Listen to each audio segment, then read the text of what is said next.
ठीक है, तो डाल देना, डाल देना। प्यारे साथियों, नमस्कार। कैसे हैं आप सभी योद्धा? तो चलिए जी, शुरू करते हैं मेरे भाई आज का सेशन। तो आज के सेशन में क्या चीज खास होने वाली है वो भी हम डिस्कशन करेंगे कि क्या इंपॉर्टेंट होने जा रहा है।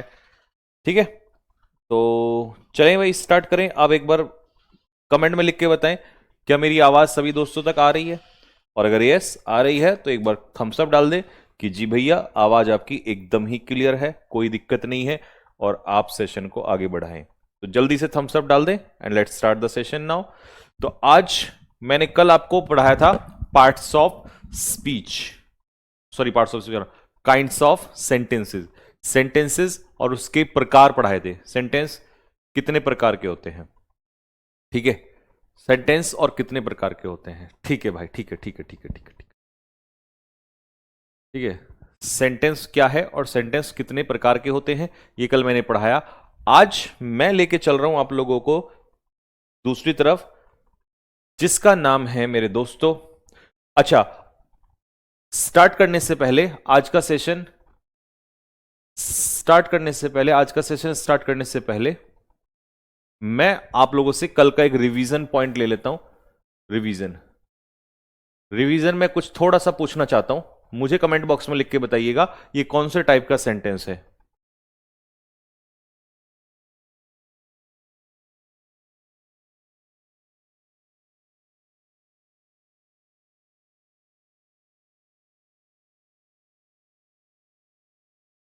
फटाफट मेरे साथ जवाब देते चले जाओ।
चलो, 7 क्वेश्चन में आप मुझे बताइए कि कौन से क्वेश्चन को, सॉरी, इन 7 सेंटेंसेस में कौन से टाइप के सेंटेंस हैं, बताओ। 7 सेंटेंस है आपके पास, बताइए जरा मैच करके, और मुझे अपना स्कोर बताना। सबसे पहले, Sanjeev sir has completed his work. Sanjeev sir ने अपना काम कंप्लीट कर लिया है, ये एक स्टेटमेंट है। ये किसी को यहां कोई काम करने के लिए नहीं कहा जा रहा है, संजीव सर के लिए एक स्टेटमेंट दिया गया है कि भाई संजीव सर ने अपना काम पूरा कर लिया है। तो इसीलिए ये पहले वाला जो है ये एसर्टिव है, ठीक है, एसर्टिव।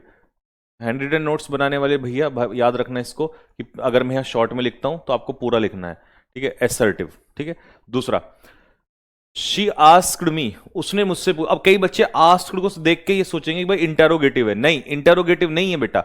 डब्ल्यू एच वर्ड को देख के सोचेंगे इंटेरोगेटिव है, नहीं इंटेरोगेटिव नहीं है। इंटेरोगेटिव की शुरुआत कभी भी सब्जेक्ट से नहीं होती है।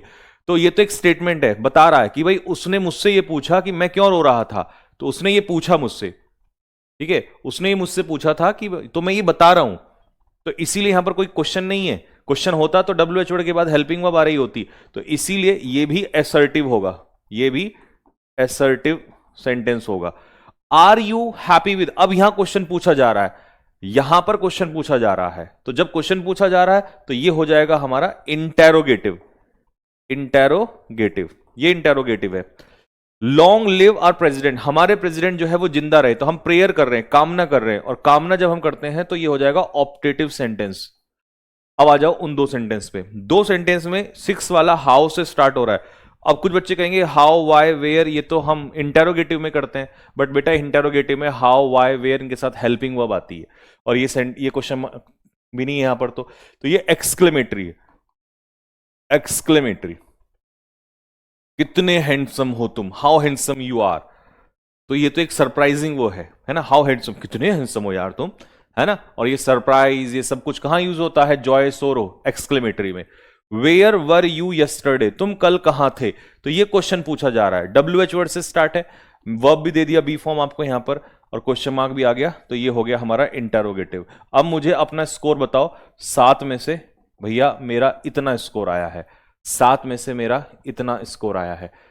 Assertive assertive interrogative, assertive assertive assertive assertive interrogative, 7 में से अपना स्कोर बताओ। अस्सलाम वालेकुम सर, वालेकुम अस्सलाम मेरे भाई, जी जनाब।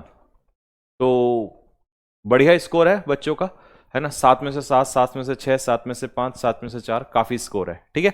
चलो तो ठीक है भाई, अब आगे बढ़ने से पहले एक पॉइंट और मैं पूछना चाहता हूं, मैं पूछना चाहता हूं कि ये जो मैं अभी सेंटेंस लिखूंगा ये सही है या गलत है, ठीक है, बताना मुझे जरा। सेंटेंस मेरा कुछ इस कदर है, पिंटू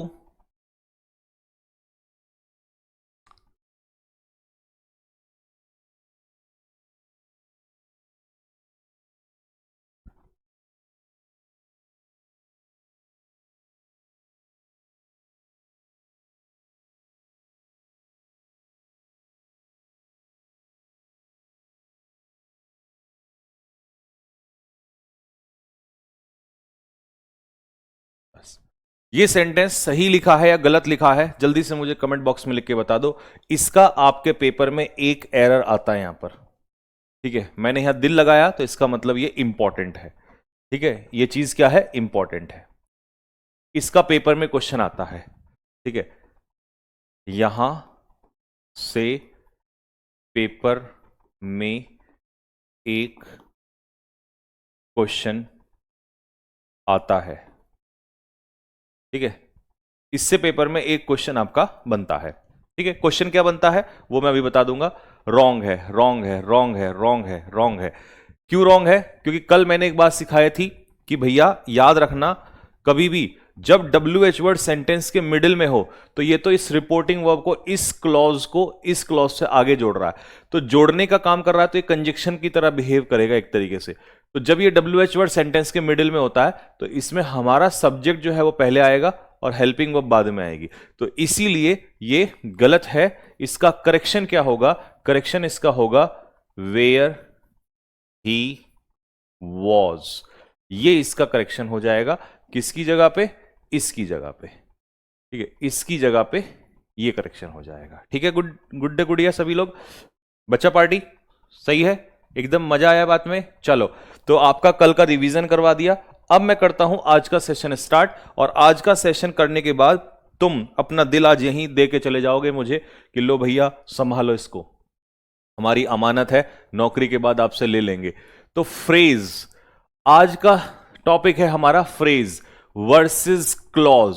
फ्रेज और क्लॉज में क्या अंतर होता है, और इसमें तो वो वाले बच्चे जो सीजीएल है ना, सीएचएस, मतलब जो ऐसे बच्चे हैं जो खतरनाक लेवल वाली चीजें पढ़ना चाहते हैं उनको तो और खतरनाक मजा आएगा इसमें, क्योंकि ये तो वो दर्द है जो एडिक्विटी सबसे ज्यादा देती है। और मैंने इसको स्टार्टिंग में ही बेसिक्स में ही ले लिया, फ्रेज वर्सेस क्लॉज। और ये मेरा वादा है कि इस तरीके का फ्रेज क्लॉज का डिफरेंस या उसके बारे में इंफॉर्मेशन आपने कभी नहीं पढ़ी होगी मेरे दोस्त, याद रखना। आज आपको ऐसी ऐसी बातें बताऊंगा कि दिल गदगद हो जाएगा। फ्रेज वर्सेस क्लॉज क्या डिफरेंस है? सबसे पहले फ्रेज होता क्या है? फ्रेज, मैंने आपसे कहा टेबल, क्या मैं टेबल को फ्रेज कहूंगा? आपसे पूछ रहा हूं, बताओ टेबल फ्रेज है या वर्ड है, क्या है, या लेटर है? बताओ क्या है टेबल, बताओ जल्दी से फटाफट। फिर क्लॉज क्या होता है मैं वो भी बताऊंगा। क्लॉज एक शब्दों का समूह, क्लॉज होता है शब्दों का एक समूह, शब्दों का एक समूह जिसमें सब्जेक्ट प्लस वर्ब दोनों होते हैं, दोनों होते हैं। ठीक है, तो नोट्स बनाने वाले भैया इसको बादलों में पिरो देना ऐसे ही, यूं बढ़िया सा मोती सा करके ना, ताकि हमारे बच्चों को पढ़ते हुए मजा आए। ठीक है, ऐसे शब्दों का एक समूह जिसमें ये हाईलाइट कर देंगे, जिसमें सब्जेक्ट प्लस वर्ब दोनों होते हैं। मतलब सब्जेक्ट प्लस वर्ब अगर नहीं हुआ तो वो कभी भी क्लॉज नहीं हो सकता। फ्रेज, ये तो मेरे भाई एक वर्ड है, letter letter letter letter letter, इसमें कितने लेटर हैं? 5। 5 लेटर से मिलके ये क्या बन गया? वर्ड। और वर्ड थोड़ी होता है फ्रेज, फ्रेज में एक से ज्यादा, फ्रेज में एक से ज्यादा। तो ये हो जाएगा शब्दों का एक समूह। इसकी परिभाषा लिखते हैं। हाँ जी, ये क्या कहलाएगा? शब्दों का एक समूह। तो चलिए इसके बारे में लिखते हैं, फ्रेज क्या होता है। तो ये फ्रेज नहीं है, इसको तो हटा देता हूं। हाँ जी, ये होता है शब्दों का एक समूह, शब्दों का एक समूह, शब्दों का एक समूह जिसमें जिसमें सब्जेक्ट प्लस वर्ब नहीं होना चाहिए, नहीं होना चाहिए, जिसमें सब्जेक्ट प्लस वर्ब नहीं होने चाहिए, ये दोनों नहीं होने चाहिए। ठीक है, तो शब्दों का एक समूह इधर भी है, शब्दों का एक समूह इधर भी है, लेकिन यहां पर सब्जेक्ट प्लस वर्ब नहीं होना, इतना हाईलाइट करना है, इतना यहां से लेकर यहां तक। ठीक है, यहां से लेकर यहां पर सब्जेक्ट प्लस वर्ब नहीं होना चाहिए। या मैं यूं कह दूं कि भाई इसमें क्या है, इसमें फ्रेज में सब्जेक्ट प्लस वर्ब नहीं होना चाहिए और यहां पर सब्जेक्ट प्लस वर्ब होना चाहिए। ठीक है भाई, ये डिफरेंस है हमारा फ्रेज और क्लॉज में। क्लॉज और फ्रेज समझ में आ गया, ये दोनों में डिफरेंस है। ठीक है, बात क्लियर हो गई? ठीक है जी, यहां तक समझ में आ गया? बात समझ में आ गया सभी को? तो फ्रेज जो होता है वो होता है एक शब्दों का समूह जिसमें सब्जेक्ट प्लस वर्ब नहीं होता है, और क्लॉज होता है शब्दों का एक समूह जिसमें सब्जेक्ट प्लस वर्ब होना कंपलसरी है और ये कंप्लीट मीनिंग हमें दे देता है। ठीक है, इसमें कंप्लीट मीनिंग नहीं आता है, कंप्लीट मीनिंग नहीं आता है। तो एक छोटा सा बादल यहां भी बना देना बेटा। ठीक है, इसमें कंप्लीट, क्योंकि सब्जेक्ट प्लस वर्ब भी नहीं है तो इसमें कंप्लीट मीनिंग नहीं आता, नहीं आता। ठीक है, तो छुटकू सा बादल इसके बराबर में बादल का भैया बना दिया है ना, बादल का भैया। और इसमें कंप्लीट मीनिंग आता है। ठीक है, इसमें कंप्लीट मीनिंग आता है। ठीक है, तो एक छोटा सा छुटकू सा बादल, इसमें इसमें कंप्लीट मीनिंग आता है, इसमें कंप्लीट मीनिंग आता है। ठीक है, उसमें कंप्लीट मीनिंग नहीं आता है। ठीक है, बात समझ में आ गई? अगर ये दोनों में डिफरेंस समझ में आ गया हो कि भैया आपने बहुत अच्छे से सिखा दिया। अच्छा, वर्ड क्या है? वर्ड तो सिर्फ एक ही चीज तो होती है। जैसे मान लो मैंने कह दिया टेबल, तो टेबल ना तो क्लॉज है ना टेबल फ्रेज है, क्योंकि इसमें एक से ज्यादा शब्द होते हैं, इसमें भी एक से ज्यादा, और ये सिर्फ हमारे पास क्या है, एक शब्द है, तो एक शब्द को हम क्या कह देंगे, एक शब्द को हम वर्ड कह देंगे, ठीक है। और इसका एक छोटा सा हिस्सा क्या होता है, लेटर होता है, तो इसीलिए मैं इसको हटा देता हूं, ठीक है। अब वर्ड तो बिल्कुल सबको समझ में आ गया होगा, ठीक है बाबू। अब थम्स अप डाल दो कि भैया हमें दोनों बातें समझ में आ गई हैं। थम्स अप डाल दो कि भैया दोनों में डिफरेंस बहुत अच्छे से समझ में आ गया है, कि फ्रेज और क्लॉज में क्या डिफरेंस होता है ना। समझ में आ गया सभी को, समझ में आ गया बेटा। चलो अब मैं एक सेंटेंस के माध्यम से आपसे पूछना चाहता हूं। सेंटेंस ये है, the book is on the table. Book जो है वो टेबल पर है, मैंने आपसे अंडरलाइन करा ऑन द टेबल, इतना। ये मुझे बताओ क्या है, फ्रेज है या क्लॉज है। फिर मैंने आपसे अंडरलाइन करवाया इतना, यहां से लेकर इतना पूरा, ठीक है, यहां से लेकर पूरा। या रुको,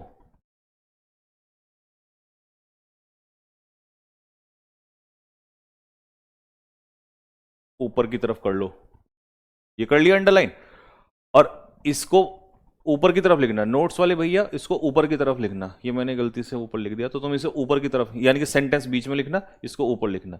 मैं नीचे ला के लिख रहा हूं, अब बताओ क्या होगा। तो मेरे भाई ऑन द टेबल जो है, इतने में शब्दों का क्या है, एक समूह है भाई, शब्दों का समूह, एक से ज्यादा शब्द है, लेकिन हां सब्जेक्ट प्लस वर्ब नहीं है, तो इसीलिए ये क्या है, फ्रेज है। लेकिन ये तो सब्जेक्ट भी है, ये रहा हमारा सब्जेक्ट, ये रही हमारी वर्ब, तो जब सब्जेक्ट प्लस वर्ब पूरा मिल गया तो ये क्या हो गया, क्लॉज हो गया। क्या हो गया, क्लॉज हो गया। बात समझ में आ गई, दोनों बातें पता चल गई सभी को।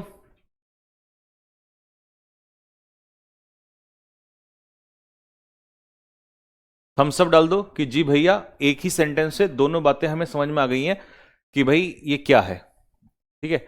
आपको सबको समझ में आ गया होगा कि फ्रेज और क्लॉज में क्या डिफरेंस होता है, what is the difference between phrase and clause, ठीक है जी।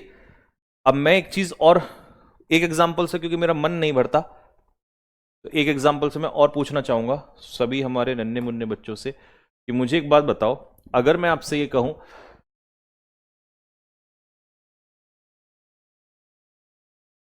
तेरे प्यार में मैं मर जावा, तेरे नाम ये दिल कर जावा,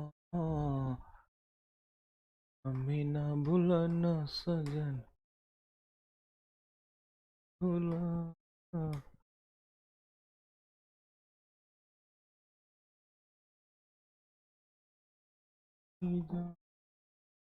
वादा किया तो वादा करके निभाना, हमें ना भुलाना सजन, भुलाना, दूर नहीं जाना।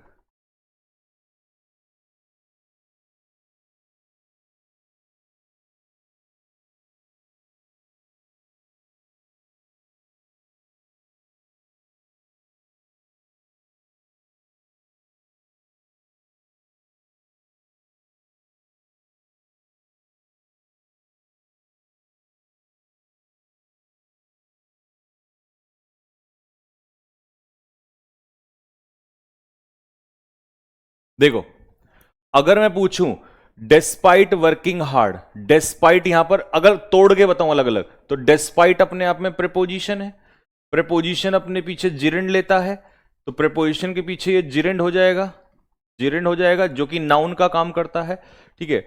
वर्किंग, क्योंकि जिरेंड वर्ब का भी रूप लेता है, जिरेंड वर्ब होता ही होता है, तो वर्किंग, कितना वर्किंग, हार्ड, तो ये वर्ब की विशेषता बताएगा, ये एडवर्ब हो जाएगा। कुछ बच्चे कहेंगे तो नाउन है, देखिए वर्ब से जब जिरेंड बनता है तो उसमें वर्ब का रूप होता ही होता है, भले ही वो नाउन है, लेकिन है तो उसमें वर्ब की फॉर्म ना, काम करना, कितना मेहनत कड़ी करना, तो इसीलिए ये वर्ब की विशेषता एडवर्ब बता रहा है। हां काम ये कैसे कर रहा है, नाउन के रूप में, क्योंकि प्रीपोजिशन अपने पीछे नाउन लेता है।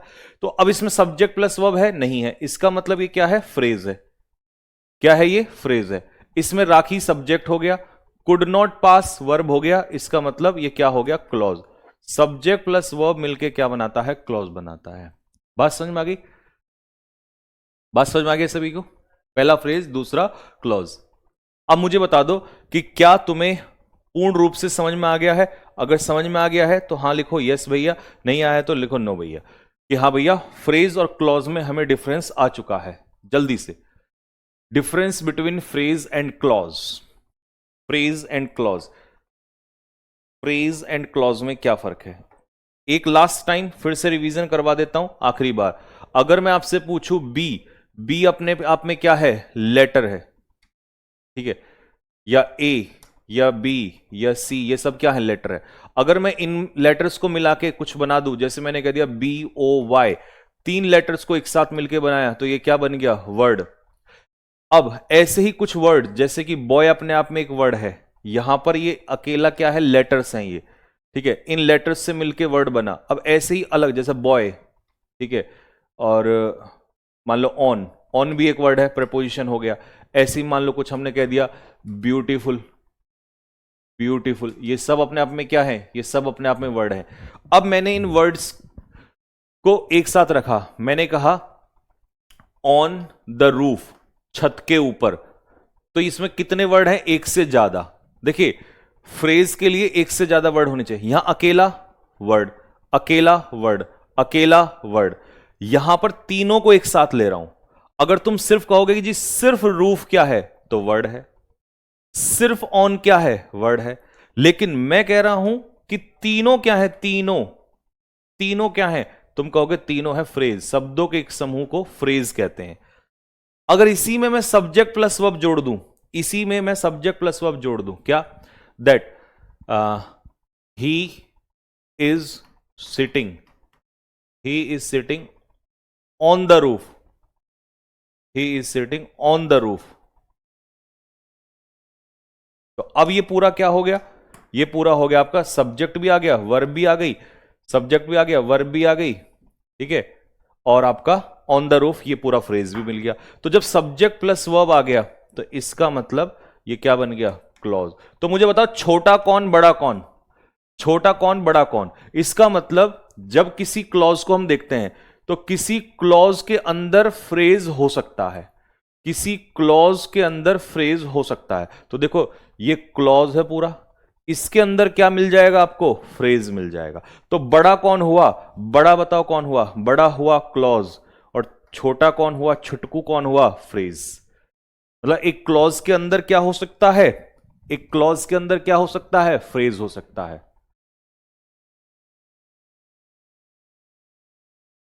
बड़ा कौन हुआ? क्लॉज। छोटा कौन हुआ? फ्रेज। ठीक है जी।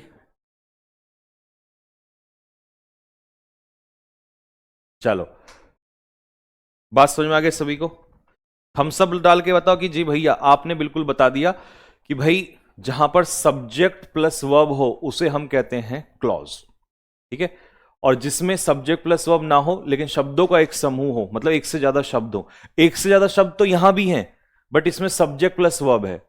एक से ज्यादा शब्द यहां भी हैं, बट इसमें सब्जेक्ट प्लस वर्ब नहीं है। और वर्ड तो आपको पता ही है, एक एक वर्ड लेटर्स को अरेंज करके बनाया है, और ये छुटकू से लेटर्स हो गए। तो ये पूरा रिवीजन हो गया है। अब मुझे थम्स अप डाल के बता दो, और मुझे यहां से इजाजत दो कि भैया आगे बढ़िए, और फिर मैं आपको और खतरनाक चीज बताता हूं।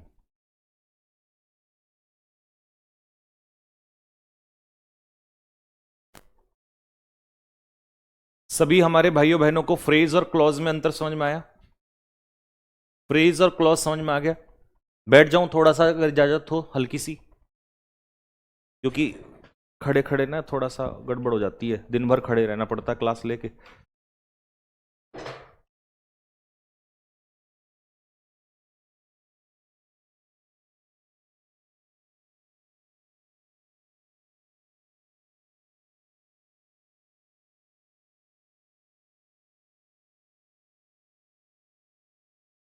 बेटा क्लास का जो प्रॉपर टाइम है वो क्या है? भाई क्लास का प्रॉपर टाइम बच्चों बताना जरा, क्या प्रॉपर टाइम है हमारा? ये तो कैसा गधा आदमी है। बताना बेटा, हमारे दो टाइम बताना, क्या चल रहे हैं, बताओ जरा। ऐसे ऐसे नालायक हैं जिनको यही नहीं पता कि क्लास का कोई प्रॉपर टाइम?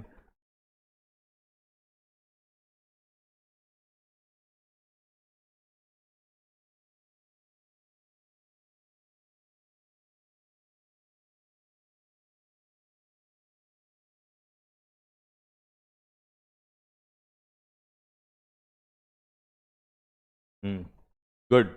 चलो जी, तो भैया अब जरा ध्यान से इधर आ जाओ। फ्रेज क्या होता है? चलो बेटा, हिंदी वाले हिंदी में पढ़ो, इंग्लिश वाले इंग्लिश में पढ़ो। अ phrase is a group of words. Phrase जो है वो यहां तक मैंने बताया, शब्दों का एक समूह होता है दैट हैज अ मीनिंग, जिसका एक मीनिंग होता है, ठीक है, बट कंप्लीट मीनिंग नहीं होता है। मीनिंग तो है बट कंप्लीट नहीं होता। But does not contain a finite verb or a complete subject predicate structure, so it does not express a complete thought.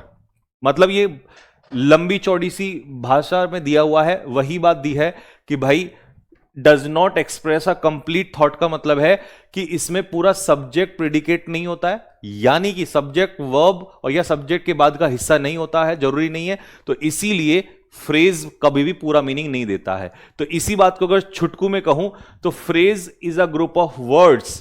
Phrase एक ग्रुप ऑफ वर्ड्स होता है जो कंप्लीट मीनिंग नहीं देता है। दैट, यहां से ले लेते हैं, that doesn't give complete meaning. अगर तुम्हें बड़ा करके पढ़ना है लंबा चौड़ा सा, तो तुम ये पूरा पढ़ लो, और अगर तुम्हें नहीं भैया हम तो छुटकू वाला समझेंगे, तो छुटकू वाला इतना पढ़ लो। A phrase is a group of words. Phrase एक शब्दों का समूह है जो कंप्लीट मीनिंग नहीं देता। और अगर किसी को यह भी नहीं पढ़ना, तो फिर ये वाली पिक्चर मेथड यहां से आ जाओ। ये मैंने बता दिया फ्रेज क्या है। फ्रेज शब्दों का एक समूह है जिसमें सब्जेक्ट प्लस वर्ब नहीं होना चाहिए, और ये कभी भी कंप्लीट मीनिंग नहीं देता। तो मैंने हर मेथड से हर बच्चे के लिए सब कुछ समझा रखा है, ठीक है। एक ऐसा शब्दों का समूह या ग्रुप जो एक साथ मिलकर क्या देता है? मीनिंग देता है, लेकिन कंप्लीट मीनिंग, जो कंप्लीट मीनिंग नहीं देता है, जो एक साथ मिलकर मतलब देता है बट पूर्ण मीनिंग नहीं देगा, ठीक है। पूर्ण मीनिंग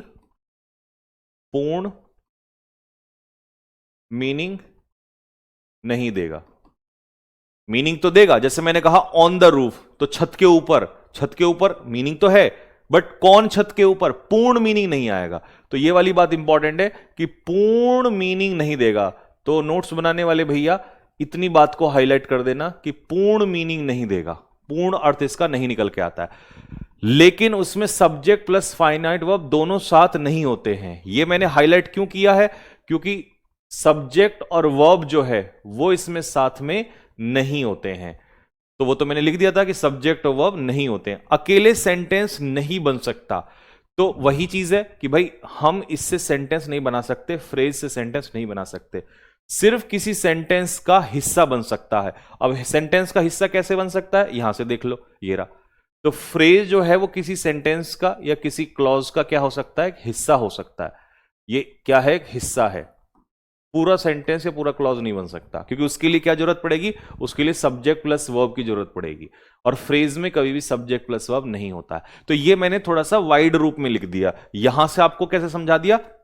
यहां से आपको पिक्चर मेथड में समझा दिया। ये बेसिक बेसिक सी बात समझा दी। ये बिल्कुल, जिसको डेफिनेशन में नहीं पढ़ना वो पिक्चर मेथड से पढ़ लेना, जिसको पिक्चर मेथड से नहीं पढ़ना वो ये लिखा हुआ पूरा पढ़ लेना। तो हर बच्चे के लिए सब कुछ मैंने इसमें लिया हुआ है, ठीक है। एग्जाम्पल, कुछ एग्जाम्पल दिए हुए हैं, जैसे over the wall. Over the wall शब्दों का एक समूह है, शब्दों का एक समूह है, तो ये अपने आप में क्या है? एक फ्रेज है। इन द मॉर्निंग शब्दों का एक समूह है, फ्रेज है। वेरी हैप्पी एक से ज्यादा शब्द है, तो ये एक अपने आप में फ्रेज है। ऑन द टेबल ये अपने आप में एक फ्रेज है। लेकिन इनमें सब में एक चीज नोटिस कर रहे हो कि किसी में भी क्या नहीं है? सब्जेक्ट प्लस वर्ब नहीं है। और अगर सब्जेक्ट प्लस वर्ब नहीं है तो ये क्लॉज नहीं है। तो इसका मतलब ये हुआ कि आप इसको ऐसे लिख सकते हो कि ये सारे के सारे क्या है? फ्रेज हैं। सारे के सारे फ्रेज हैं। क्यों? क्योंकि इसमें हमारा सब्जेक्ट प्लस वर्ब नहीं है। बात क्लियर हो गया? All are phrases. सर आपका पिक्चर मेथड बहुत तगड़ा होता है, थैंक यू थैंक यू। चलो जी, अब एक सेकंड, अब तुम मुझे एक बात बताओ बच्चों, हमने शुरू में पढ़ा था यहां जाओ, हमने शुरू में पढ़ा था वर्ड। वर्ड क्या होता है? Group of letters. Group of letters, letters के समूह को हम कहते हैं वर्ड। और वो भी कौन सा? मीनिंगफुल। ग्रुप ऑफ लेटर्स जो कैसा हो, अरेंज कैसा हो? मीनिंगफुल वे में, जो मीनिंगफुल अरेंजमेंट दिया हो जिसने, है ना। लेकिन फिर हमने इसका पढ़ा काइंड ऑफ वर्ड्स, शब्दों के प्रकार। तो बताओ कितने प्रकार पढ़े थे, जल्दी से बोलो।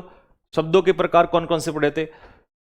जिसको हम पार्ट्स ऑफ स्पीच भी कहते हैं। नाउन पढ़ा था, फिर हमने प्रोनाउन पढ़ा था, फिर हमने एडजेक्टिव पढ़ा था, फिर हमने एडवर्ब पढ़ा था, एक हमने प्रीपोजिशन पढ़ा था,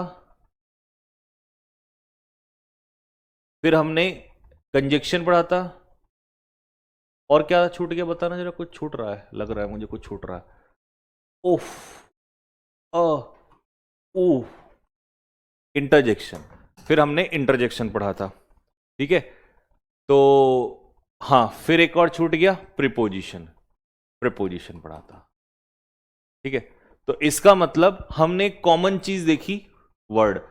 फिर उसके हिस्से किए, जैसे ये फैमिली है, इसके अलग अलग हिस्से किए। चाचा जी, ताऊ जी, छोटे ताऊ जी, बड़े ताऊ जी, बड़े चाचा, छोटे चाचा, उनसे बड़े चाचा, समझ रहे हो। तो ये हमारी फैमिली का हिस्सा है, अलग अलग। अब ऐसे ही मैंने तुम्हें एक कॉमन चीज क्या बताई है? अब मैंने ऐसे एक कॉमन चीज बताई है, फ्रेज। फ्रेज क्या है? कमेंट बॉक्स में लिख के बताओ आपको कि भैया फ्रेज क्या है? Group of words. Group of words, शब्दों का एक समूह। वर्ड क्या है? ग्रुप ऑफ लेटर्स, लेटर्स का एक समूह। लेकिन वो कैसा होना चाहिए? मीनिंगफुल होना चाहिए। और इसमें विदाउट कंप्लीट मीनिंग, इसमें कंप्लीट मीनिंग नहीं होता है। विदाउट कंप्लीट मीनिंग, इसमें कंप्लीट मीनिंग नहीं होता है। कंप्लीट मीनिंग क्लॉज के अंदर होता है। तो भाई ये भी तो फैमिली है, अब इसके भी तो कोई ना कोई हिस्से होंगे। यही तो पेपर में पूछा जाता है लाला, मेरे भाई। बताओ जल्दी से, होगा नहीं होगा? इसका मतलब हमें इसके टाइप पढ़ने चाहिए नहीं पढ़ने चाहिए? बताओ जल्दी से, क्या हमें पढ़ना चाहिए कि नहीं पढ़ना चाहिए? Interjection, conjunction, preposition. अच्छा, दो बार प्रीपोजिशन आ गया, वर्ब छूट गया, लीजिए, शुक्रिया बताने के लिए, ठीक है। तो फ्रेज के भी टाइप होंगे, है ना। फ्रेज भी अलग अलग प्रकार के होंगे।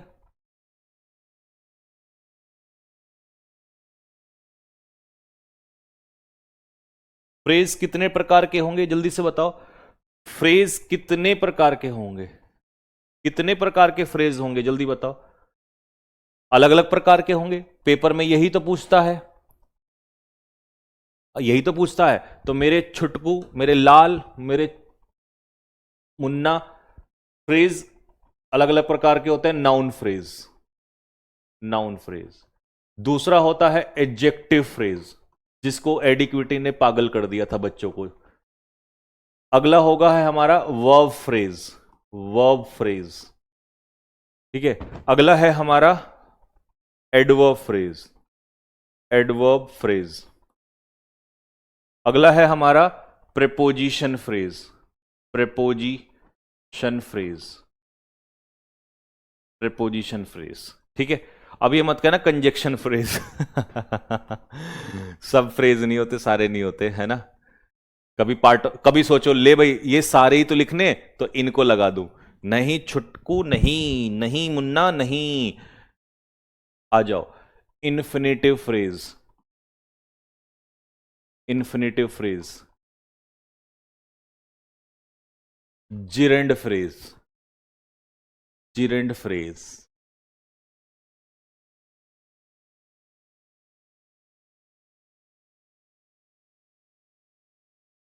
पार्टिसिपल फ्रेज,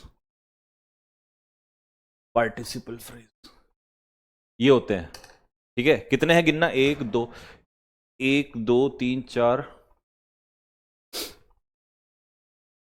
एक सेकेंड, एक दो तीन चार पांच छ सात आठ, आठ हो गया। आठ प्रकार के फ्रेज होते हैं जनरली।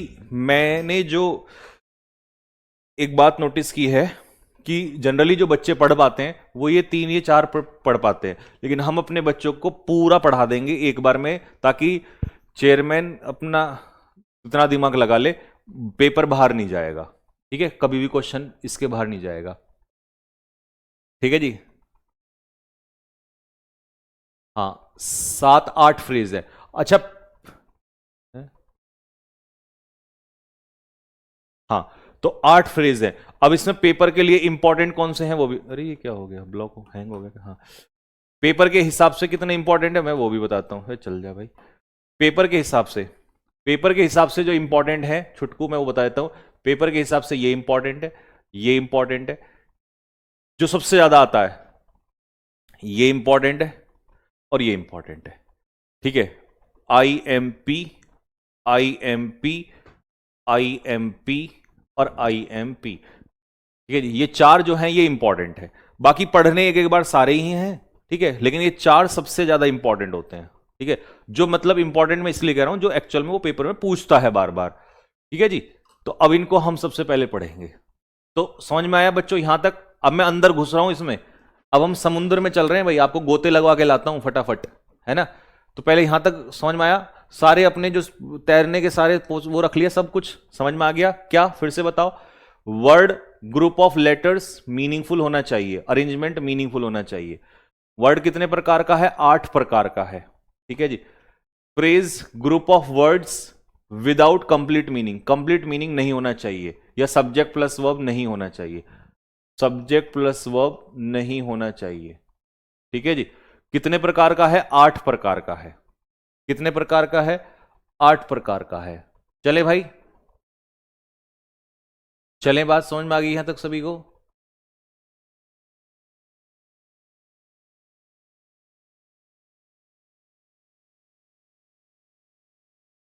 चलो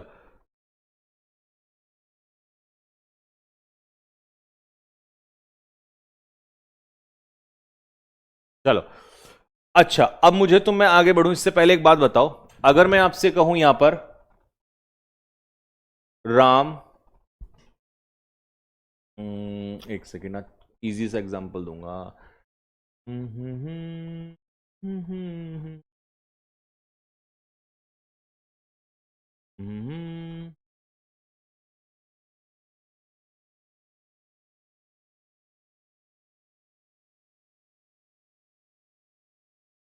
हम्म,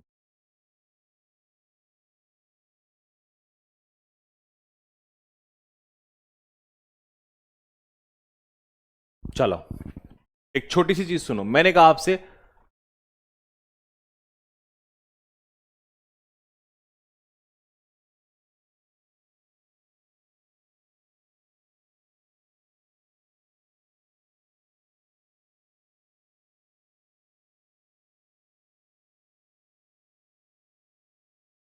Ram works in a company, Ram एक कंपनी में काम करता है। तो मैंने आपसे पूछा कि बच्चे मुझे एक बात बता, यहां पर ये क्या है? तो आपने कहा ये वर्ब है। इस वर्ब का सब्जेक्ट कौन है? आपने कहा राम जो है इसका सब्जेक्ट है। ठीक है, लेकिन यहां पर जो सब्जेक्ट है वो कौन कर रहा है? नाउन सब्जेक्ट का काम कर रहा है। नाउन सब्जेक्ट का काम कर रहा है। मैंने कहा कि मैं कुछ ऐसा चाहता हूं, मैं कुछ ऐसा चाहता हूं कि इसकी जगह पर एक वर्ड ना आए, एक से ज्यादा वर्ड आ जाए। ठीक है, क्या आ जाए? एक से ज्यादा वर्ड आ जाए। ठीक है, तो एक से ज्यादा वर्ड अगर मैं यहां पर रखता हूं, जैसे मैंने आपसे कहा कि भाई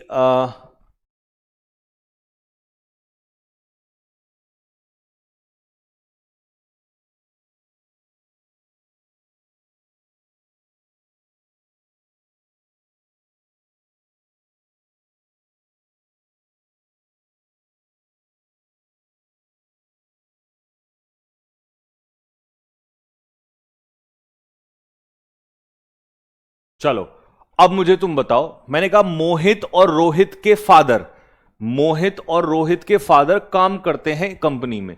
तो इसका मतलब यह हुआ कि अगर सिर्फ आप ये कहोगे, अंडरलाइन करोगे कि बेटा फादर कौन है, फादर, तो आप कहोगे भैया फादर तो नाउन है। ठीक है, लेकिन अगर मैं आपसे कहूंगा कि ये पूरा क्या है, ये पूरा क्या है, तो आप इसे अगर नाउन कहोगे ना तो आप फंस जाओगे। क्यों फंस जाओगे? आप इसलिए फंस जाओगे क्योंकि इसमें एक से ज्यादा शब्द हैं, एक से ज्यादा शब्द हैं। तो एक से ज्यादा शब्द क्या होते हैं? अच्छा, सब्जेक्ट प्लस वर्ब नहीं है, इसका मतलब ये क्या है? एक से ज्यादा शब्द हो और सब्जेक्ट प्लस वर्ब नहीं हो तो ये फ्रेज है। लेकिन ये कौन सा फ्रेज है? तो मेरे भाई ये नाउन फ्रेज है, ये नाउन फ्रेज है। क्यों है नाउन फ्रेज? मैं बताता हूं नाउन फ्रेज क्यों है। क्योंकि ये किसका काम कर रहा है? सब्जेक्ट का काम कर रहा है। किसका काम कर रहा है? सब्जेक्ट, वर्ब के सब्जेक्ट का काम कर रहा है। तो इसीलिए इस पूरे को कहेंगे नाउन फ्रेज। अकेला फादर क्या होगा? नाउन। अकेला रोहित क्या होगा? नाउन। अकेला एंड क्या होगा? कंजक्शन। अकेला मोहित क्या होगा? कंजक्शन। लेकिन पूरा कंप्लीट क्या है? ये नाउन फ्रेज है। तो अब समझ में आया कि फ्रेज कैसे काम करता है। तो नाउन फ्रेज वो फ्रेज होती है जो सब्जेक्ट का भी काम करे, जो ऑब्जेक्ट का भी काम करे। नाउन फ्रेज वो फ्रेज होती है जो सब्जेक्ट, अभी मैं किसी वर्ब के बाद भी रखूंगा, किसी वर्ब के बाद भी रखूंगा, ठीक है, जो सब्जेक्ट का भी काम करे, जो ऑब्जेक्ट का भी काम करे, उसे हम नाउन फ्रेज कहते हैं। क्यों? क्योंकि जो नाउन होता है वो सब्जेक्ट का भी काम करता है, ऑब्जेक्ट का भी काम करता है। तो ऐसे ही नाउन फ्रेज सब्जेक्ट का भी काम करेगी, ऑब्जेक्ट का भी काम करेगी, और दूसरा सब्जेक्ट कॉम्प्लीमेंट का भी काम करेगी और ऑब्जेक्ट कॉम्प्लीमेंट का भी काम करेगी। क्योंकि नाउन के फंक्शन क्या होते हैं? नाउन का फंक्शन बताओ, तुम भूल जाओ फ्रेज, बस तुम मुझे बताओ नाउन क्या है। नाउन, नाउन सब्जेक्ट का भी काम करता है, नाउन ऑब्जेक्ट का भी काम करता है, नाउन सब्जेक्ट कॉम्प्लीमेंट का भी काम करता है, और नाउन ऑब्जेक्ट कॉम्प्लीमेंट का भी काम करता है। तो बस हमने नाउन की जगह नाउन फ्रेज रख दिया। यहां पर नाउन एक वर्ड है, यहां पर एक से ज्यादा वर्ड हो जाएंगे। तो बस सेम ही तो चीज है। अब आ जाओ, जल्दी से आ जाओ। नाउन फ्रेज वो phrase that works as a noun, जो फ्रेज एक नाउन के रूप में काम करती है। मतलब नाउन फ्रेज एक तरीके का नाउन ही होता है। बस नाउन में कितना वर्ड होगा? एक वर्ड होगा। सिर्फ नाउन में कितना वर्ड होगा? एक होगा। लेकिन नाउन फ्रेज में क्या होगा? एक से ज्यादा वर्ड, एक से ज्यादा वर्ड होंगे, क्योंकि फ्रेज में एक से ज्यादा वर्ड होते हैं। तो नाउन में कितना होगा? एक वर्ड होगा, और नाउन फ्रेज में एक से ज्यादा वर्ड होगा। तो बस बात खत्म हो गई। तो नाउन फ्रेज नाउन का ही काम करती है। तो जो फ्रेज वाक्य में संज्ञा का काम करे उसे नाउन फ्रेज कहते हैं। ठीक है, अच्छा जी, अब ध्यान से देखना जरा, कैसे कैसे काम करेगा वो भी बताऊंगा आपको।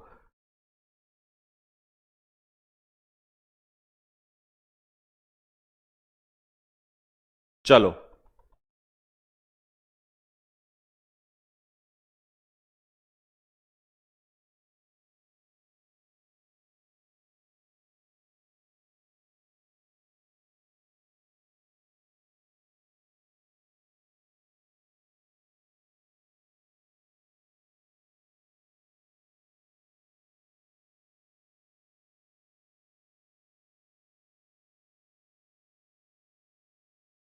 चलो अब आ जाओ ध्यान से। तो नाउन फ्रेज जो है वो किसका काम करता है? नाउन फ्रेज आपका, एक सेकेंड। तो नाउन फ्रेज किसका काम करेगा? सब्जेक्ट का काम करेगा। अब मेरी बात को जरा बहुत ध्यान से देखेंगे कि भैया नाउन फ्रेज सब्जेक्ट का काम कैसे करता है, वो भी हम बताएंगे। जैसे सपोज करो यहां पर ये क्या हो गया? ये आपका वर्ब हो गया, बात कर लोगे। ये आपका क्या हो गया? ये वर्ब हो गया। अटेंडेड क्या हो गया? ये आपका वर्ब हो गया। इज क्या हो गया? ये आपका वर्ब हो गया। अब तुम मुझे बताओ, ठीक है, is on the table, is my brother, attended और इज, ये सारी वर्ब हो गई। अब मैं एक काम करता हूं जल्दी से, यहां पर मैं हटाता हूं, इसको हटा दिया, ये भी हटा दिया, ये भी हटा दिया, ये भी हटा दिया। ठीक है, अब मैंने यहां पर क्या किया? मैंने यहां पर कहा, मैंने कहा Ram is on the table, Ram table पर है, या book is on the table, book table पर है। Ram is my brother, Ram मेरा भाई है। Ram attended the meeting, Ram is a teacher. इसका मतलब क्या है? जब मैं यहां पर सब्जेक्ट के रूप में देख रहा हूं कि ये राम जो है मैंने सब्जेक्ट के रूप में यूज किया, इसका मतलब इससे पहले हम जो कुछ भी यूज कर रहे हैं वो सब कुछ किसके रूप में यूज हो रहा है? सब्जेक्ट के रूप में। और सब्जेक्ट के रूप में कौन यूज होता है? सब्जेक्ट के रूप में नाउन यूज होता है। सब्जेक्ट के रूप में नाउन यूज होता है। तो अगर मैं आपसे पूछूं कि ये जो बंच ऑफ फ्लावर्स है ये किसको रिप्लेस कर रहा है? राम को। और राम यहां पर क्या था? सब्जेक्ट। तो अ बंच ऑफ फ्लावर्स भी किसका काम कर रहा है? सब्जेक्ट। तो मेरे भाई इसका मतलब ये जो इतना हिस्सा है, ये जो इतना हिस्सा है, इसे तुम क्या कहोगे? अ बंच ऑफ फ्लावर्स, फूलों का एक गुच्छा। इसे इसे वर्ड कहोगे या फ्रेज कहोगे? तो आप कहोगे भैया वर्ड तो है नहीं, वर्ड तो एक से ज्यादा होते हैं, तो ये तो फ्रेज है। क्या है ये? फ्रेज है। लेकिन ये कौन सा फ्रेज है? पहले तुम मुझे प्रूव करवाओ ये फ्रेज है या वर्ड है। जल्दी बताओ, ये फ्रेज है या वर्ड है? क्या वर्ड एक से ज्यादा हो सकते हैं? नहीं, ये पूरा अपने आप में क्या है? फ्रेज है। ये पूरा अपने आप में फ्रेज है। ये पूरा यहां से यहां तक क्या है? नहीं, अटेंडेड तो हटाना पड़ेगा। अटेंडेड क्या है? हमारी वर्ब है यहां तक। The boy in blue shirt, ये। अब ये मुझे बताओ ये चारों के चारों क्या हैं? तो मैं चारों को एक साथ लिख दूं? जो नोट्स बनाएंगे भैया वो थोड़ा गैप से लिखना, ताकि फ्रेज लिख सको, फिर इसमें फ्रेज फ्रेज फ्रेज। तो ये सारे के सारे क्या है? फ्रेज। सारे के सारे क्या है? फ्रेज हैं। लेकिन ये कौन से फ्रेज हैं? ये किसका काम कर रहे हैं मुझे बताओ? ये सारे के सारे फ्रेज किसका काम कर रहे हैं? सब्जेक्ट का काम कर रहे हैं। सारे के सारे फ्रेज किसका काम कर रहे हैं? सब्जेक्ट का। और सब्जेक्ट का रोल कौन निभाता है? नाउन निभाता है। तो इसका मतलब हैंस प्रूव्ड, यहां से प्रूव होता है कि ये नाउन फ्रेज है, क्योंकि नाउन फ्रेज ही किसका रोल निभाता है? सब्जेक्ट का रोल निभाता है। आप कहोगे भैया सब्जेक्ट का रोल तो या तो नाउन निभाता है या प्रोनाउन निभाता है, तो प्रोनाउन भी तो हो सकता है, प्रोनाउन फ्रेज होती नहीं है। इसका मतलब बात क्लियर है कि अगर कभी भी सब्जेक्ट के रूप में कोई फ्रेज काम करेगा तो वो नाउन फ्रेज, ऑब्जेक्ट के रूप में कोई फ्रेज काम करेगा तो वो क्या होगा? Noun phrase. तो जब भी सब्जेक्ट या ऑब्जेक्ट के रूप में कोई काम करेगा तो वो नाउन फ्रेज ही होगा। ठीक है, तो इसका मतलब ये सारे फ्रेज सब्जेक्ट के रूप में काम कर रहे हैं, इसीलिए ये सारे के सारे क्या हैं? ये सारे के सारे नाउन फ्रेज हैं। बात समझ में आ गई सभी को? तो पहला पॉइंट मैंने प्रूव कर दिया आपके सामने। क्या आपको क्लियर है कि भैया ये जितने भी हैं यहां पर, ये जितने भी हैं यहां पर, ये सारे किसका काम कर रहे हैं? सारे सब्जेक्ट का काम कर रहे हैं। और सब्जेक्ट का काम कर रहे हैं तो ये कौन सी फ्रेज है? क्योंकि सब्जेक्ट का रोल कौन निभाता है? सब्जेक्ट का रोल निभाता है नाउन फ्रेज।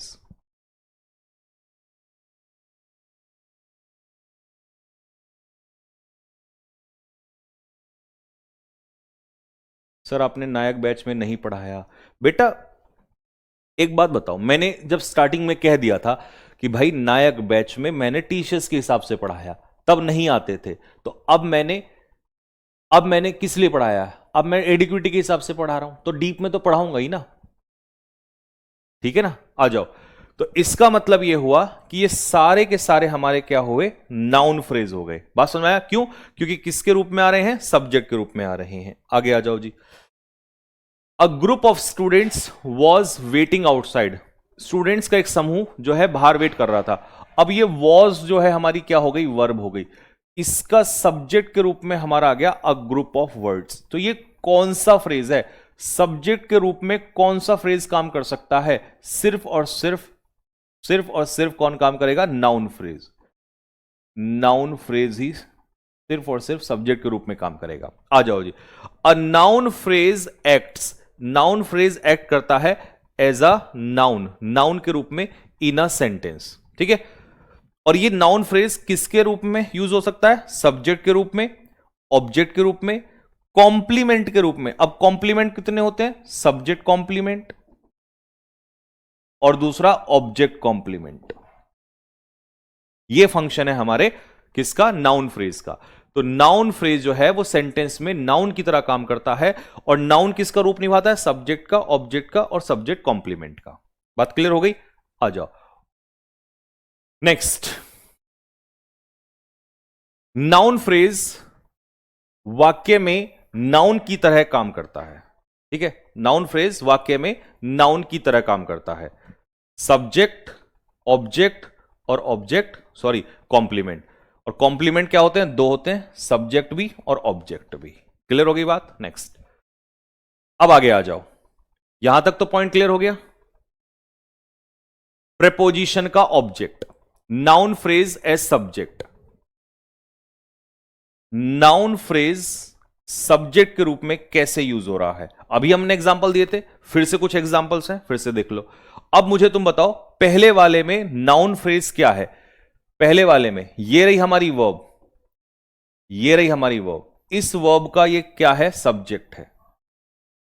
ये रही हमारी वर्ब, इस वर्ब का ये क्या है, सब्जेक्ट है। ये रही हमारी वर्ब, इस वर्ब का ये क्या है, सब्जेक्ट है। ये रही हमारी वर्ब, इसका ये क्या है, सब्जेक्ट है, पूरा पूरा फ्रेज। बंच ऑफ कीज ये क्या है, सब्जेक्ट है, और ये रही हमारी वर्ब। इसका मतलब पहला, दूसरा, तीसरा, चौथा और पांचवा, इन पांच में वर्ब से पहले ये सब्जेक्ट का काम कर रहे हैं, तो इसीलिए ये क्या है, सब्जेक्ट का, सॉरी, इसीलिए क्या है, नाउन फ्रेज है। ये दिया हुआ भी है यहां पर, नाउन फ्रेज। तो पहले पार्ट में हमने क्या दिखाया कि भाई नाउन फ्रेज सब्जेक्ट का काम करता है, noun phrase is equal to subject का काम कर रहा है। हर वाक्य में नाउन फ्रेज सब्जेक्ट का काम कर रहा है। अब एक बार जल्दी से आ जाओ, तुम कैसे निकालोगे पेपर में वो देखो जल्दी से। तुमने देखा यहां पर, सबसे पहले वर्ब देख लो, ये रही हमारी वर्ब, ये रही हमारी वर्ब, ये रही हमारी वर्ब, ये रही हमारी वर्ब, और ये रही हमारी वर्ब। इससे पहले फ्रेज ढूंढो, ये रहा पूरा phrase, a bunch of keys, the man with a beard, a lot of people, the boy in the red shirt, और अ ग्रुप ऑफ स्टूडेंट्स। तो ये सारे क्या हैं, सब्जेक्ट का रोल निभा रहे हैं। और सब्जेक्ट का रोल कौन निभाता है, सब्जेक्ट का रोल निभाता है नाउन फ्रेज। बस समझ में आ गया, नाउन फ्रेज सब्जेक्ट का रोल निभाता है। अगला, नाउन फ्रेज ऑब्जेक्ट का भी रोल निभाता है। अभी बताया था ना हमने थोड़ी देर पहले, ये देखो यहां पर क्या सिखाया था, नाउन फ्रेज सब्जेक्ट का भी, नाउन फ्रेज ऑब्जेक्ट का भी, और नाउन फ्रेज कॉम्प्लीमेंट का भी। आ जाओ जी जरा। अब ऑब्जेक्ट कैसे पता चलेगा, देखो, आई सॉ हो गई मेरी वर्ब, बॉट हो गई मेरी वर्ब, मैट हो गया मेरा वर्ब, कंप्लीट हो गया मेरा वर्ब, वॉच हो गया मेरा वर्ब। अब आ जाओ, इसमें पहले सब्जेक्ट देखो, ये सब्जेक्ट, ये सब्जेक्ट, ये सब्जेक्ट, ये सब्जेक्ट, ये सब्जेक्ट। क्या ये सब्जेक्ट फ्रेज का काम कर रहे हैं, नहीं, ये तो फ्रेज का काम नहीं कर रहे ना, फ्रेज का काम तो एक से ज्यादा शब्द करते हैं, एक से ज्यादा शब्द। तो इधर फोकस मत करो, इस बार ऑब्जेक्ट पे आ जाओ। अब बताओ, वी सॉ, हमने देखा, क्या देखा, वी सॉ वॉट, हमने देखा बर्ड। अगर मैं तुमसे अकेला पूछूंगा बर्ड, तो आप कहोगे नाउन है। अगर मैं पूछूंगा ब्यूटीफुल, तो आप कहोगे एडजेक्टिव है। अगर मैं कहूंगा ये, तो आप कहोगे आर्टिकल है। लेकिन अगर मैं कहूंगा वी सॉ वॉट, पूरा एक साथ बोलो, पूरा एक साथ, जैसे यहां एक साथ बोल रहे थे ना, अ ग्रुप नहीं, अ ग्रुप ऑफ स्टूडेंट्स, पूरा एक साथ। तो पूरा एक साथ क्या होगा, फ्रेज, क्योंकि सब्जेक्ट का काम कर रहा है तो नाउन फ्रेज। यहां पर पूरा एक साथ बोलो, तो बोलो पूरा एक साथ जल्दी से फटाफट, पूरा एक साथ कैसे बोलोगे ये रहा, इतना बताओ, क्या है ये, नाउन फ्रेज। नाउन फ्रेज काम किसका कर रहा है, ऑब्जेक्ट का। शी बॉट वॉट, क्या खरीदा, अ न्यू फोन, लीजिए। वी मेट हुम, किससे मिले। अच्छा, ऑब्जेक्ट कैसे निकालते हैं ये आगे हम लोग पढ़ेंगे, लेकिन अभी के हिसाब से आपको बता देता हूं थोड़ा सा कि ऑब्जेक्ट कैसे निकाला जाता है। ऑब्जेक्ट निकालने का दो ही तरीका है, या तो आंसर देगा व्हाट का, या आंसर देगा होम का। या तो आंसर देगा व्हाट का, या आंसर देगा होम का। बस ये ऐसे निकाला जाता है, ठीक है। और डेप्थ में हम लोग पढ़ेंगे, इसे हम इनडायरेक्ट ऑब्जेक्ट कहते हैं, इनडायरेक्ट ऑब्जेक्ट, इसे हम डायरेक्ट ऑब्जेक्ट कहते हैं, डायरेक्ट ऑब्जेक्ट, ठीक है। चलो, अब मुझे बताओ जल्दी से फटाफट, इस वाले सेंटेंस में, तीसरे वाले में, ऑब्जेक्ट के रूप में नाउन फ्रेज कहां पर है। मैं मिटा दूं इसको, आपसे निकलवा लूं अब जरा फटाफट, एक एक क्वेश्चन निकलवाता हूं। पहले वाले का नाउन फ्रेज बताओ जो ऑब्जेक्ट के रूप में है, पहले वाले में नाउन फ्रेज जो ऑब्जेक्ट के रूप में है। चलो मुझे एक एक लिख के भेजो, जब तक तुम एक एक लिख के नहीं भेजोगे मेरे को सेटिस्फेक्शन नहीं आएगा। अभी हम देख रहे हैं नाउन फ्रेज ऑब्जेक्ट के रूप में, तो बताओ। और ऑब्जेक्ट वर्ब से पता चलेगा, वी, नोट्स बनाने वाले भैया वी ऐसे बना देना, वी, वी, वी। और थोड़ा सा गैप से लिखना अच्छे से, क्योंकि ये पीपीटी में आज थोड़ी सी गड़बड़ कर दी उन्होंने, गैप नहीं दिया, तो मुझे गैप चाहिए था लिखने के लिए, बट तुम बना देना, मैं तुम्हें हिंट दे रहा हूं। चलो पहले वाले का मुझे बताओ, पहले वाले का नाउन फ्रेज क्या है? A beautiful word. भाई वाह, दिल खुश कर दिया। चलो मैं एनपी लिखूंगा और नोट्स वाले भैया पूरा लिखेंगे। दूसरे वाले का नाउन फ्रेज बताओ, दूसरे वाले का। पहले वाले का तो हो गया, दूसरे वाले का। Good. A new mobile phone, NP. ठीक है। तीसरे वाले का एन ओल्ड फ्रेंड, ये हो गया हमारा एनपी, नाउन फ्रेज। चौथे वाले का हिज होमवर्क, एनपी, क्योंकि एक से ज्यादा वर्ड है ना। An interesting movie, NP. तो मेरे भाई यहां पर हमने जो एग्जाम्पल दिए थे वो किए दिए थे नाउन फ्रेज के, यहां पर क्या दिए हैं? नाउन फ्रेज के। बट यहां पर किसकी तरह काम कर रहा था? सब्जेक्ट की तरफ। यहां पर हमने क्या लिए हैं? सब्जेक्ट। और यहां पर क्या लिए हैं? ऑब्जेक्ट। तो इससे हमारे दो बातें तो प्रूव हो गई। क्या? कि नाउन फ्रेज जो है, नाउन फ्रेज किसका काम करता है? सब्जेक्ट का। नाउन फ्रेज किसका काम करता है? ऑब्जेक्ट का। जी भैया प्रूव हो गया, बिल्कुल प्रूव हो गया। ठीक है। अब आ जाओ complement, noun phrase as complement.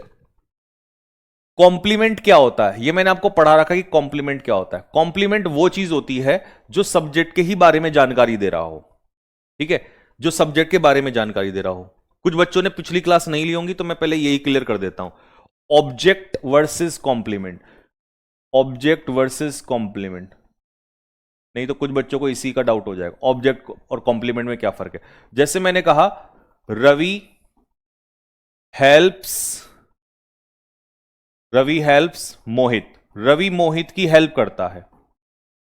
ठीक है। या रवि हेल्प्स, छोड़ो छोड़ो छोड़ो, Ravi helped a boy, Ravi ने एक लड़के की मदद की। और Ravi is a boy, Ravi is a boy. ठीक है। अब तुम मुझे बता दो कि यहां पर जो बॉय है ये ऑब्जेक्ट है या सब्जेक्ट कॉम्प्लीमेंट, और यहां पर जो बॉय है ये ऑब्जेक्ट है या सब्जेक्ट कॉम्प्लीमेंट। तरीका क्या होता है? तरीका बहुत साधारण बता रखा है। अगर कोई भी शब्द या कोई भी फ्रेज सब्जेक्ट की ही जानकारी दे रहा हो या सब्जेक्ट के बारे में ही बता रहा हो तो उसे हम कहते हैं सब्जेक्ट कॉम्प्लीमेंट, सब्जेक्ट कॉम्प्लीमेंट। और यदि कोई भी वर्ड किसी सब्जेक्ट के बारे में ना बता रहा हो तो फिर वो सब्जेक्ट कॉम्प्लीमेंट नहीं होगा। अब ये किसी का क्या है? अब ये है इसका वर्ब का ऑब्जेक्ट। तो रवि हेल्प्ड होम, रवि ने हेल्प की किसकी? होम, मतलब अब ये हो जाएगा हमारा ऑब्जेक्ट। तो फर्क समझ में आ गया। तो मैंने क्या कहा था? गंगाधर ही शक्तिमान है। किस किस को याद है? गंगाधर ही शक्तिमान है, शक्तिमान है। क्या यहां जो रवि है ये वही रवि है जो एक लड़का है? नहीं, ये लड़का कोई और है, ये रवि कोई और है, लेकिन गंगाधर ही शक्तिमान है। यानी कि यहां पर रवि और बॉय एक ही व्यक्ति है। यहां पर रवि अलग आदमी है, यहां पर बॉय अलग आदमी है। बस इतना समझ ला। इससे ज्यादा तो भाई मैं बता रहा हूं, इससे ज्यादा डेप्थ में कुछ नहीं हो सकता। मतलब कोई गधा भी होगा वो भी सीख जाएगा सब्जेक्ट, मतलब कॉम्प्लीमेंट के बारे में निकालना। ठीक है, कि ऑब्जेक्ट क्या है और सब्जेक्ट कॉम्प्लीमेंट क्या होता है। ठीक है। तो object versus subject complement, object versus subject complement. गंगाधरी शक्तिमान आपने बताया था, गुड। तो समझ में आ गई बात। अब एक और एग्जांपल दे दूं क्योंकि मेरा मन नहीं मानता। तो ये हमारा एग्जाम्पल नंबर 1 है पूरा मिला के। अब आते हैं एग्जाम्पल नंबर 2, एक और बार पूछ लेता हूं। ठीक है, नेक्स्ट। रागिनी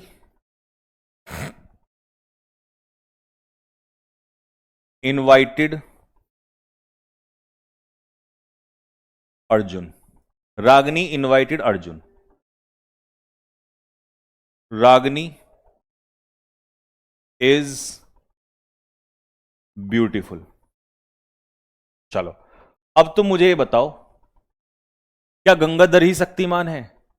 क्या रागिनी ही अर्जुन है? नहीं, रागिनी अलग है, और अर्जुन अलग है, ठीक है, दोनों अलग अलग हैं। इसका मतलब ये इस वर्ब का कौन है, ऑब्जेक्ट है, ठीक है। रागनी, ये जो रागनी है वही तो कौन है, ब्यूटीफुल है, मतलब ब्यूटीफुल रागनी के बारे में तो बात हो रही है। इसका मतलब ये दोनों चीजें, यानी कि ये जो ब्यूटीफुल है ना, ये इसी की इंफॉर्मेशन दी गई है, तो इसीलिए गंगाधर ही शक्तिमान है। और ये हो गया हमारा सब्जेक्ट के बारे में जानकारी देने वाला, सब्जेक्ट के बारे में जानकारी देने वाला शब्द क्या कहलाएगा, क्या कहलाएगा ये शब्द, सब्जेक्ट के बारे में जानकारी देने वाला शब्द कहलाएगा subject complement, subject complement, subject complement. आगे बात समझ में, बात क्लियर हो गया। लेकिन अगर मैं एक छोटी सी बात आपसे यहां कहूं, रागनी इज ब्यूटीफुल, तो ठीक है, मैं ब्यूटीफुल की जगह बस इतना कह रहा हूं, रागनी इज अ ब्यूटीफुल गर्ल। अब ये सारा कुछ जो कहा गया है, ये सारा कुछ, ये सारा कुछ जो कहा गया है, ये किसके बारे में ही कहा गया है, रागनी के बारे में ही। तो ये सब्जेक्ट कॉम्प्लीमेंट ही हुआ। लेकिन ये जो पूरा है, अब ये वर्ड है क्या, नहीं, ये पूरा क्या है, फ्रेज है। तो कौन सा फ्रेज है ये बताओ, ये है आपका नाउन फ्रेज, क्योंकि नाउन फ्रेज ही सब्जेक्ट और ऑब्जेक्ट कॉम्प्लीमेंट का काम करता है। तो अगर मैं यहां पर सिर्फ एक वर्ड लिख रहा था तो वर्ड है ही, लेकिन अगर एक से ज्यादा शब्द यूज कर रहा हूं तो वो फ्रेज हो जाएगा। तो कॉम्प्लीमेंट समझ में आया कि सब्जेक्ट के बारे में जब जानकारी मिले उसे हम सब्जेक्ट कॉम्प्लीमेंट कहते हैं, और नाउन फ्रेज ही सब्जेक्ट कॉम्प्लीमेंट का काम करता है, ठीक है। अब वापस आ जाओ यहां पर,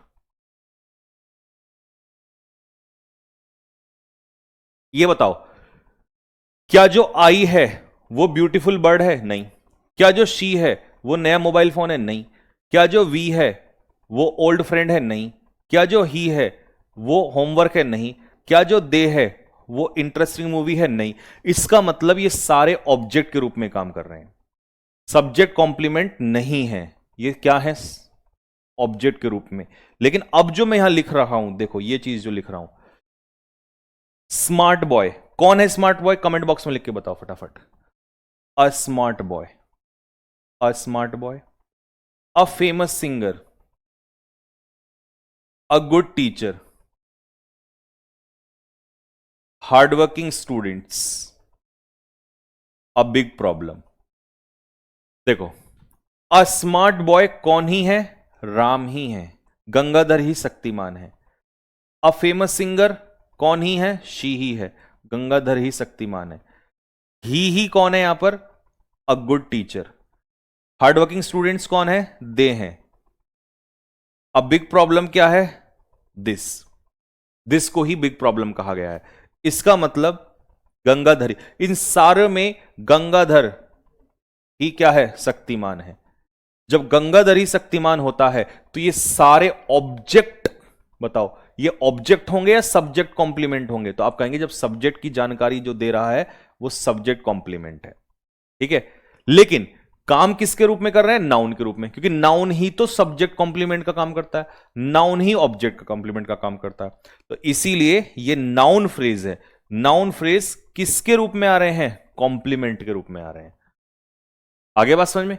तो हमने तीन बातें सिखाई थी आपको, आ जाओ, तीन बातें सिखाई थी यहां से, क्या, कि नाउन फ्रेज सब्जेक्ट का भी काम करता है, हमने प्रूव कर दिया था।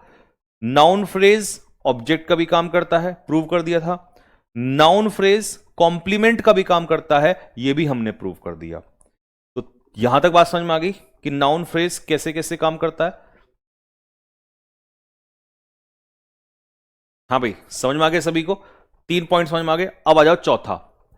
चौथा क्या है, चौथे से पहले मैं एक बात बताऊंगा कि प्रेपोजिशन अपने पीछे क्या लेता है, प्रेपोजिशन अपने पीछे क्या लेता है, नाउन लेता है, नाउन या प्रोनाउन लेता है। बिल्कुल, प्रेपोजिशन अपने पीछे क्या लेता है, ऑब्जेक्ट, और ऑब्जेक्ट के रूप में क्या आता है, या तो नाउन या प्रोनाउन आता है। आता है कि नहीं आता है, ऑब्जेक्ट के रूप में या तो नाउन या प्रोनाउन आएगा, और प्रेपोजिशन अपने पीछे नाउन प्रोनाउन लेता है। अब मैं आपसे कह रहा हूं कि प्रेपोजिशन के पीछे, प्रेपोजिशन के बाद जो भी फ्रेज आएगा, जो भी फ्रेज आएगा, वो किसका काम करेगा? वो नाउन फ्रेज का काम करेगा। क्यों? क्यों करेगा? क्योंकि प्रेपोजिशन के बाद या तो नाउन आता है प्रोनाउन, और फ्रेज प्रोनाउन होती नहीं है। तो जब फ्रेज प्रोनाउन नहीं होती तो क्या बचा? नाउन बचा। तो इसका मतलब प्रेपोजिशन के बाद कभी भी नाउन फ्रेज आएगा। जैसे एक एग्जांपल से सीखो। अगर मैंने आपसे कहा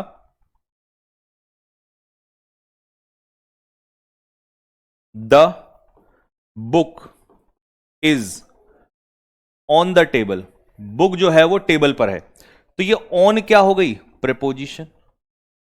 इसके पीछे टेबल क्या हो गया? टेबल, इसका ऑब्जेक्ट यानी कि नाउन। लेकिन अगर मैं आपसे कहूं आई बॉट, आई बॉट मैंने खरीदा, some chocolates for, for Rohan, Rohan लिख दिया रोहन, रोहन के लिए, एंड हिज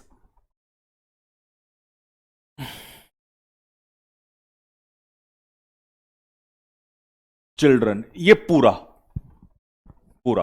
अगर सिर्फ छुटकू बाबू, अगर सिर्फ रोहन होता तो ये प्रेपोजिशन के पीछे नाउन होता।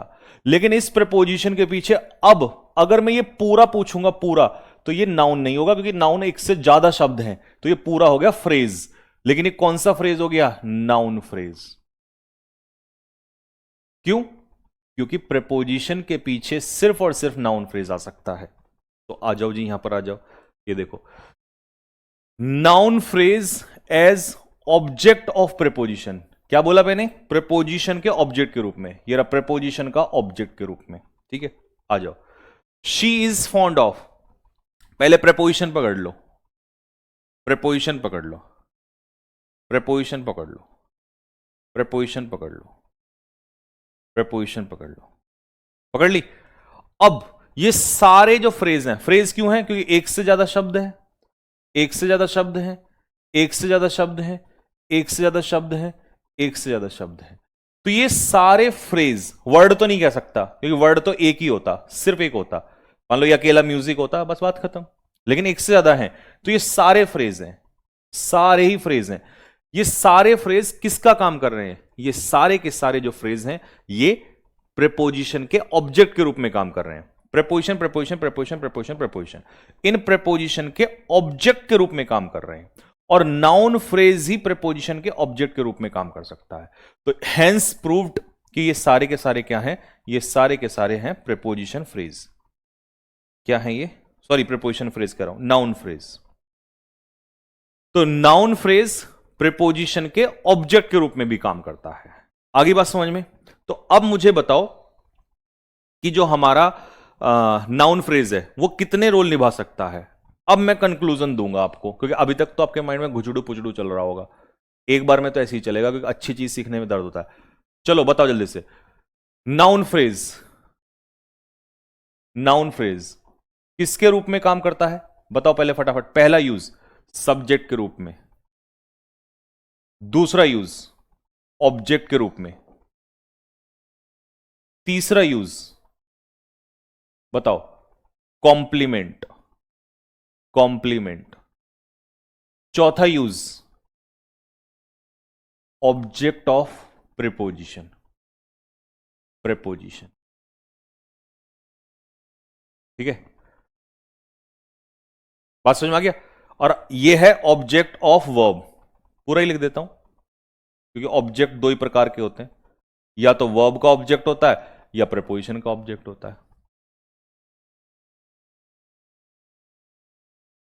आया समझ में? बात क्लियर हो गई सभी को यहां तक? तो आज हमने पूरा डेप्थ में पढ़ लिया विद एग्जाम्पल, और एग्जाम्पल भी एक एक दो दो नहीं भाई, पांच पांच भर भर के दे रखे हैं। अब बताओ ये सारी बात आपको समझ में आई कि नहीं आई, कि नाउन फ्रेज का काम क्या है? नाउन फ्रेज का काम है सब्जेक्ट के रूप में इस्तेमाल होना, वर्ब का ऑब्जेक्ट के रूप में इस्तेमाल होना, कॉम्प्लीमेंट के रूप में इस्तेमाल होना, और ऑब्जेक्ट ऑफ प्रेपोजिशन के रूप में इस्तेमाल होना। ठीक है, चार फंक्शन होते हैं नाउन फ्रेज के। कितने फंक्शन होते हैं नाउन फ्रेज के? चार फंक्शन होते हैं। ठीक है जी।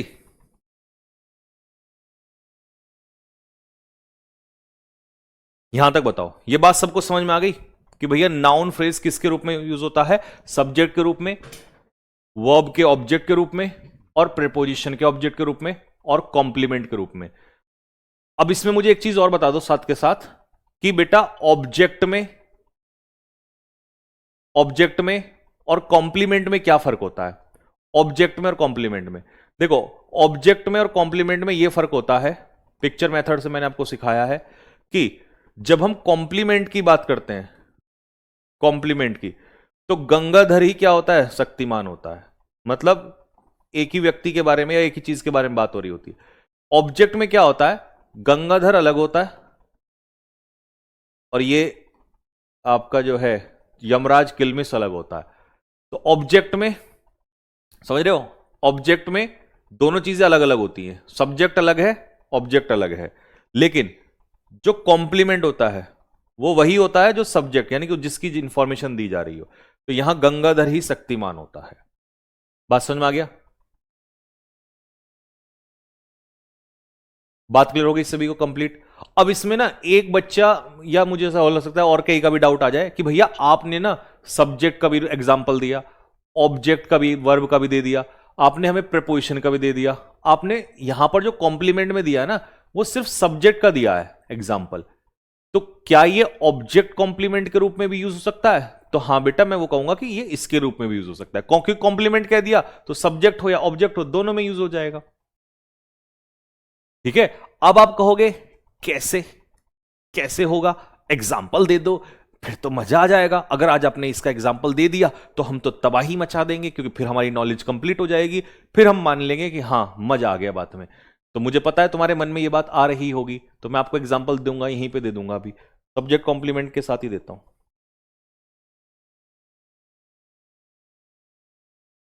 हाँ, चलो सब्जेक्ट कॉम्प्लीमेंट तो समझ में आ गया। अब इसके बाद देखो, पहले तो ऑब्जेक्ट कॉम्प्लीमेंट को निकालना सीख लो। जैसे मैंने आपसे कहा रवि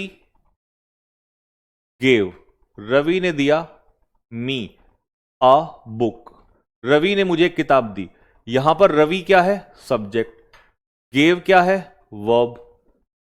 वॉट क्या दिया? ऑब्जेक्ट। वॉट का आंसर, तो ये हो गया हमारा डायरेक्ट ऑब्जेक्ट। होम किसे दिया? ये हो गया हमारा इनडायरेक्ट ऑब्जेक्ट। Indirect object. तो देखो, ये अलग है, ये अलग है, लेकिन ऑब्जेक्ट कॉम्प्लीमेंट में ये दोनों चीजें सेम हो जाएंगी। कॉम्प्लीमेंट में दोनों चीजें सेम हो जाती है। गंगाधर ही शक्तिमान हो जाता है। क्या? Ravi made me, Ravi made me monitor. अब तुम मुझे बताओ गंगाधर ही शक्तिमान है कि नहीं है? कैसे? ये हो गया हमारा सब्जेक्ट, ये हो गई हमारी वर्ब, और रवि मेड, रवि ने, रवि मेड होम, किसको बनाया? मुझे बनाया, तो ये तो हो गया ऑब्जेक्ट। लेकिन रवि ने मुझे क्या बनाया? जब ऑब्जेक्ट के बारे में ही इंफॉर्मेशन दी जा रही हो तो उसे डायरेक्ट ऑब्जेक्ट नहीं कहेंगे, उसे ऑब्जेक्ट कॉम्प्लीमेंट कहेंगे। तो ये हो जाएगा हमारा ऑब्जेक्ट कॉम्प्लीमेंट। अगर ये मॉनिटर रवि होता, अगर रवि मॉनिटर होता, या रवि की जगह टीचर लिख दूं और अच्छे से समझ में आ जाएगा। अगर लो फिर और समझ में आ जाएगा, द टीचर। क्या मॉनिटर टीचर है? नहीं। अगर टीचर ही मॉनिटर होता तो सब्जेक्ट कॉम्प्लीमेंट। लेकिन मी यहां पर क्या है? ऑब्जेक्ट। और ऑब्जेक्ट के बारे में जब जानकारी दी जाए तो उसे ऑब्जेक्ट कॉम्प्लीमेंट कहते हैं। ठीक है, बस कुछ नहीं करना। अब इसको थोड़ा सा बड़ा करता हूं, क्योंकि एक वर्ड है, एक ही वर्ड है ना ये, नाउन। अब इसको अगर बड़ा सा करके लिख दिया तो ये फिर वो चला जाएगा, क्या चला जाएगा? ये फ्रेज चला जाएगा। इसको फ्रेज कैसे बनाऊं? The teacher made me, teacher ने मुझे बनाया। क्या बनाया? मॉनिटर बनाया। तो अब ये फ्रेज है, आप नकार जाओगे भैया फ्रेज मत कह देना, नहीं तो लड़ाई हो जाएगी। क्यों? क्योंकि बेटा, सॉरी, मतलब मुझे बेटा मत कहना, क्योंकि भैया इसलिए क्योंकि ये एक वर्ड है और एक वर्ड फ्रेज नहीं होता, इसको बड़ा करना पड़ेगा। तो बड़ा करने के लिए आप एक काम करो भैया, हम आपको सिखा देते हैं, आप हमें मत सिखाओ, हम थोड़ा सिखा देते हैं। क्या? कि the teacher made me responsible monitor, responsible monitor, teacher ने मुझे एक रेस्पॉन्सिबल जिम्मेदार मॉनिटर बनाया।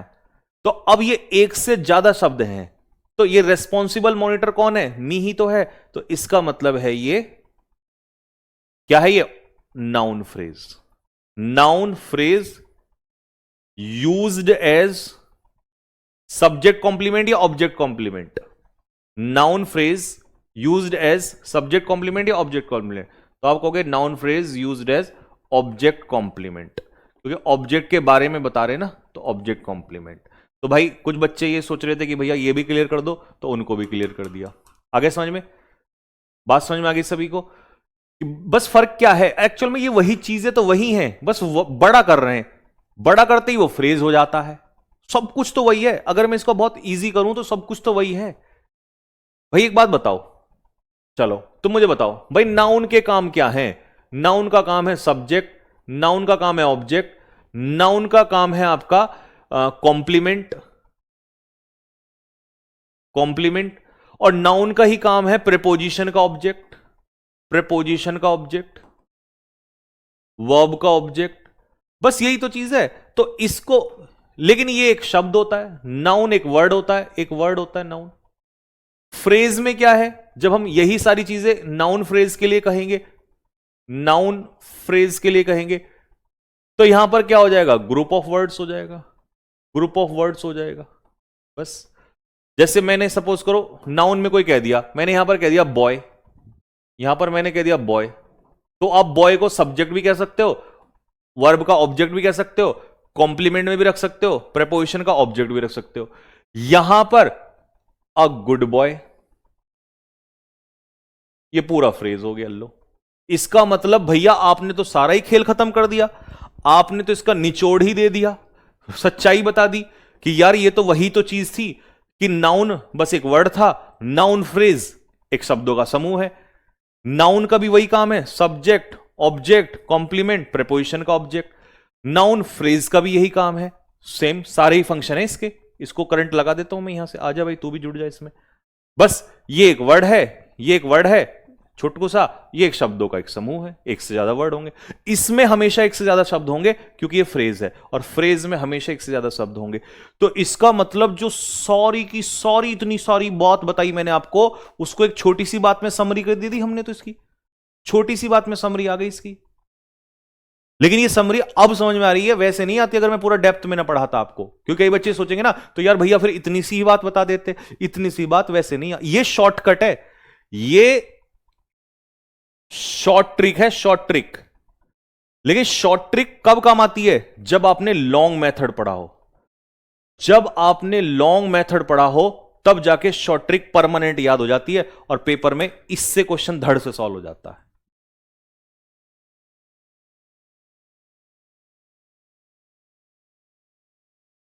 आगे बात समझ में? ये तो मेरा ही डाउट था। हां,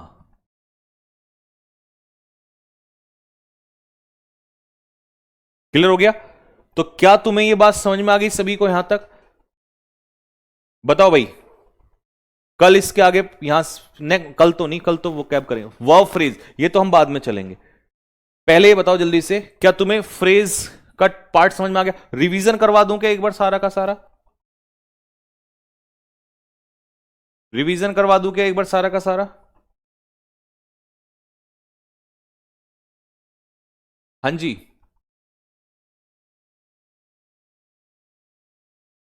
चलो वैसे तो टाइम हो गया, लेकिन एक बार रिवीजन करवा देता हूं हल्का हल्का सा। ये तो मैंने कल का पढ़ाया था, इसको तो छोड़ दो। पिंटू आस्क्ड, ये भी छोड़ दो, ये तो मैंने, ये तो सब समझ में आ गया था आपको, यहां तक भी आ गया था कि फ्रेज क्या होता है? शब्दों का एक समूह जिसमें सब्जेक्ट प्लस वर्ब नहीं होना चाहिए। क्लॉज क्या होता है? शब्दों का एक समूह जिसमें सब्जेक्ट और वर्ब दोनों होने चाहिए। ये कंप्लीट मीनिंग देता है, ये कंप्लीट मीनिंग नहीं देता है, फ्रेज कंप्लीट मीनिंग नहीं देता है। जैसे ये पूरा हो गया क्लॉज, और ये इतना क्या हो गया? फ्रेज। ठीक है, इसमें सब्जेक्ट प्लस वर्ब नहीं है। नेक्स्ट, अब ये हमने किया, इसमें सब्जेक्ट प्लस वर्ब नहीं है, ये फ्रेज हो गया, सब्जेक्ट प्लस वर्ब है, ये क्लॉज हो गया। फिर हमने ये सिखाया कि भाई लेटर क्या होता है, ABCD, फिर वर्ड बताया, फिर वर्ड से ही बनता है फ्रेज। फ्रेज में क्या नहीं होना चाहिए? सब्जेक्ट प्लस वर्ब, क्लॉज में क्या होना चाहिए, सब्जेक्ट प्लस वर्ब, और क्लॉज का छुटकू भाई होता है फ्रेज, यानी कि बड़ा होता है क्लॉज, उसके अंदर होता है फ्रेज। क्लास को इसको 2 बार रिवाइज करना, ठीक है। फिर ये मैंने कहा कि अगर तुम्हें पीछे समझ में आ गया कि फ्रेज क्या होता है, पीछे समझ में आ गया ना सारा, तो इसको भले ही चाहे ना पढ़ो, क्योंकि ये वही चीज लिख के दे दी है बस, ठीक है। तो ये हो सकता है थोड़ा कंफ्यूजन कर दे, लेकिन मैंने सीधा लिख दिया, फ्रेज शब्दों का एक समूह होता है जो कंप्लीट मीनिंग नहीं देता है। Phrase is a group of words, शब्दों का एक समूह होता है जो कंप्लीट मीनिंग नहीं देता है, ठीक है। ये फ्रेज के एग्जांपल हो गए। ये फिर मैंने बताया कि जैसे वर्ड के टाइप होते हैं, ऐसे ही फ्रेज के टाइप होते हैं। कितने सारे टाइप हैं, 8 हैं। उसमें से मैंने आज कौन सा सिखाया आपको, नाउन फ्रेज सिखाया है, ठीक है। अब आप डर जाओगे कि भैया फिर तो ये नहीं, ऐसा नहीं है, वो सिर्फ पहले वाले में बहुत ज्यादा है, बाकी तो छुटकू छुटकू से एकदम खत्म हो जाएंगे, ठीक है। और डेप्थ में पढ़ने से फायदा ही होता है, नुकसान कुछ नहीं होता है। अब तुम सोचो, जो बच्चा छुटकू सा पढ़ रहा होगा, तुम उससे कितना आगे निकल जाओगे। थोड़ा सा हल्का सा टाइम तो लगेगा और मेहनत लगेगी, लेकिन एक बार पढ़ के बहुत आगे कूद जाओगे। सोचो, नायक बैच के बच्चों तक भी ये बात नहीं पता होगी उनको भी, बट वो है कि उस समय आता नहीं था, नहीं तो मैं वैसे वहां पढ़ा देता, ठीक है। तो मोहित एंड रोहित, ये मैंने एग्जांपल दे दिया आपको। फिर हमने कहा नाउन फ्रेज। नाउन फ्रेज जो है वो कहां कहां यूज हो सकता है, तो सीधा यहां पर आ जाओ कूद के। नाउन फ्रेज का रोल, नाउन फ्रेज किस किस का रोल निभाता है, नाउन फ्रेज किस किस का रोल निभाता है। यहां से चलेंगे, यहां से, वे कहां गया, ठीक है। पहला कहां गया, ये रहा। Noun phrase, noun phrase subject का रोल निभाता है। एक्चुअल में ये बीच बीच में ना, ये मैंने 2 बार लिख दिया था, तो इसलिए कंफ्यूजन ज्यादा हो गया। यहां से आएंगे, नाउन फ्रेज सब्जेक्ट का रोल निभाता है, वर्ब के सब्जेक्ट के रूप में।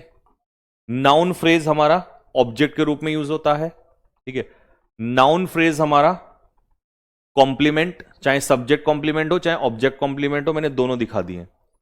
और नाउन फ्रेज हमारा प्रीपोजिशन के ऑब्जेक्ट, नाउन फ्रेज हमारा प्रीपोजिशन के ऑब्जेक्ट के रूप में यूज होता है, प्रीपोजिशन के ऑब्जेक्ट के रूप में। तो 4 यूज होते हैं, ठीक है भाई।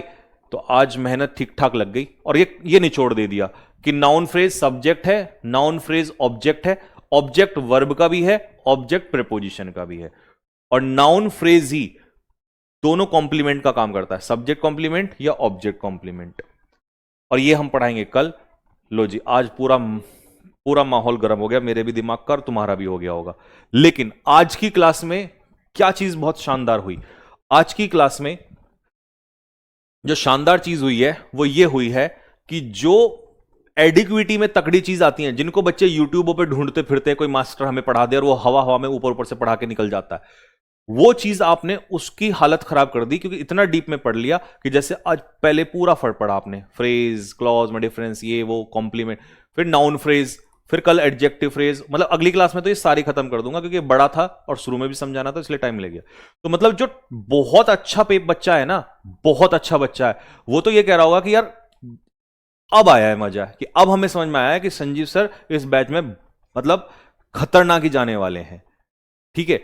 दूसरा, जो बच्चा बिगनर है या कमजोर है, उसको थोड़ा सा ऐसा लगा होगा कि यार आज जब ये खुला तो हमारी किडनी बाहर आ गई है, किडनी, ये मैं मानता हूं कि यार आज किडनी बाहर आ गई है। लेकिन इस बच्चे को, क्योंकि देखो आना तो यहीं पड़ेगा, सक्सेस कभी भी अपना स्टैंडर्ड नीचे नहीं करती, तो आना तो बेटा तुम्हें यहीं पड़ेगा।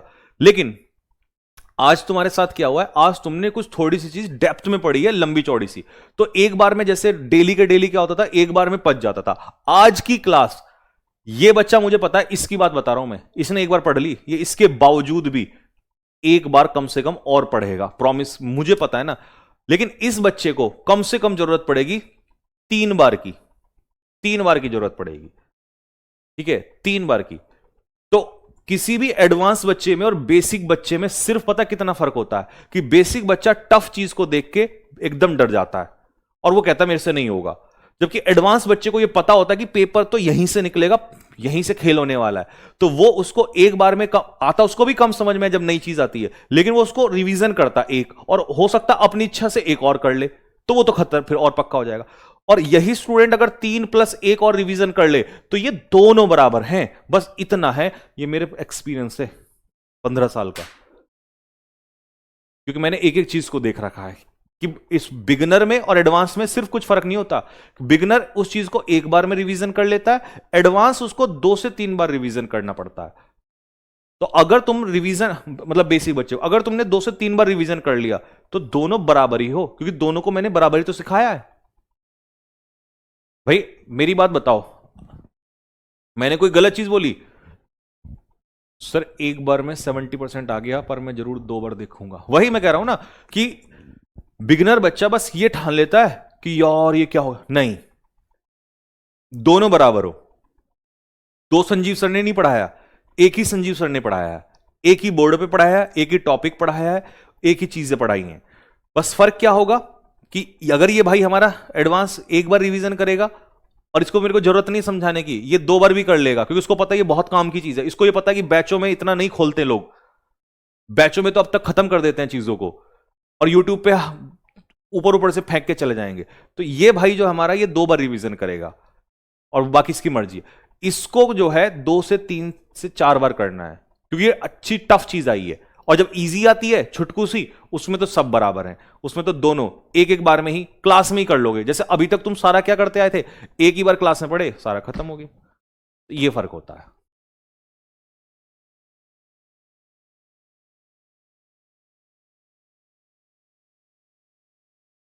रोशनी कह रही है सर 2 बार और पढ़ूंगे। हाँ, अब कल और परसों हमारी ग्रामर नहीं होगी।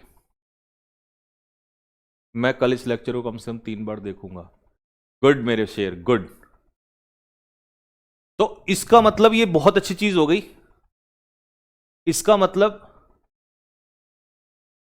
मतलब ये बहुत अच्छी चीज हो गई कि कल सैटरडे संडे पड़ गया और तुम्हें पूरी ग्रामर का रिवीजन करने का भी मौका मिल जाएगा।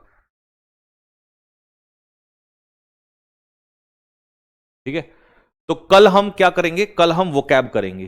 ठीक है, कल हम वोकैब करेंगे। अब चलो ठीक है, तो रात को मिलते हैं आज PQRS में। तब तक के लिए सभी को हाथ जोड़कर, जोड़ो हाथ जल्दी से, हाथ जोड़कर राम राम भाई सभी को। राम राम भाई सारिया ने, राम राम।